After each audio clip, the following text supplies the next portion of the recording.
Angela Yee. I'm Angela Yee on a snow day with Mano. Yeah. New Mano. And Lewis. let's get into some Yeet tea. Killer Mike was on The View yesterday, and he talked about his recent arrest at the Grammys earlier in the month. And here's what he had to say.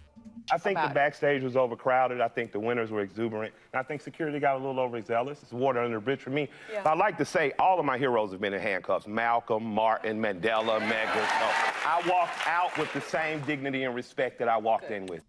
And he did say he's scheduled to appear in court in L.A. February 29th. So he was booked on a misdemeanor charge following an alleged altercation with a security guard. So they, what? Yeah. So he won the award, and then they got into an He altercation did with say, him? yeah, he did say security got a little overzealous and backstage was overcrowded. And so that's part of it. But he did get some good news after that. You know, he found out that a kidney had been found for his 21-year-old son who was awaiting a transplant for 3 years. So that's a positive thing. Plus, he That's won super positive. 3 Grammys. All right. Absolutely. Now, SZA, she's talking about her new album, Lana. She was discussing with the Hollywood Reporter. She said, you got to let it form itself. I'm not really into forming anything. I'm just kind of here while energy is forming. I'm just trying to allow it to do what it needs to do. And my voice just follows whatever the frequency is. But she did not comment on the status of Lana. She said, you know, this round I actually don't want to say anything just because I feel like I do myself a disservice because you can shift the energy of the album. She also talked about whether she thought she was snubbed and should have won Album of the Year at the Grammys, and she said, I don't actually. I'm grateful I won 3. I could have left with nothing, and I didn't, and I'm grateful my parents got to see it, and I didn't bomb on live television, and that was so scary, and I faced some really big fears, and I'm just happy that it all went well, genuinely, and I'm happy for everybody. So congratulations to SZA. You know, people try to downplay the awards, but if it means something to you and if it means something to your family, then we applaud you for that. Mm-hmm. All right, Super Bowl has set ratings records, 123.4 million viewers in overtime. So shout out to that. It's a record-breaking Super Bowl. They already had blown past viewership records in the weeks leading up to that Super Bowl, and so definitely a huge one. You think it's because of Taylor Swift?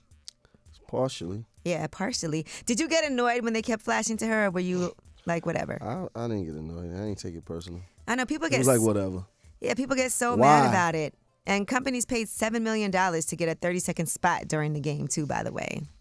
All right, and in addition to that, Usher's Super Bowl halftime show has topped a lot of other Super Bowl halftime shows. They topped Dr. Dre's and Rihanna's viewing figures. So over 30 million households, which corresponds to about 100 million viewers in the United States. They said that was 5% higher than Rihanna's, and 1 million more households than Dr. Dre, Snoop, Eminem, Kendrick, Mary J. Blige, and 50 Cent that they did in 2022.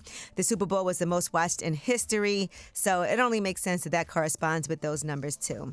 Meanwhile, according to Brandon Marshall, Kanye West was kicked out of the Super Bowl stadium by Taylor Swift. You think that's true? I don't know. Well, here's what Brandon Marshall said.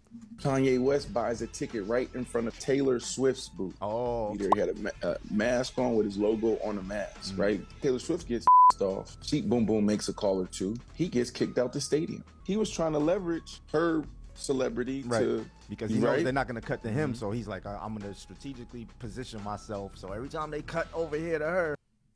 Yeah, so I don't know how true that is. He said this on the Paper Route podcast because he was seen several times after that, at one point with Ty Dolla $ign and with Anderson .Paak in a luxury suite. So maybe not in those seats, but he didn't leave the stadium. Did they ever show him in that area where they say that he was sitting at in front of her?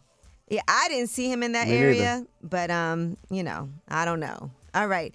Well, I could see Taylor Swift having the power to do that, though. Yeah, maybe they moved him from that area. They were like, can you go not out the stadium. All right, well, that is your Yeetie. When we come back, we have About Last Night. These are the stories that may not necessarily have been... Oh, sorry, that's a different topic. We had one shot, and I don't know what's going on. I didn't have About a shot. Last Night is us discussing what we did last night. It's way up.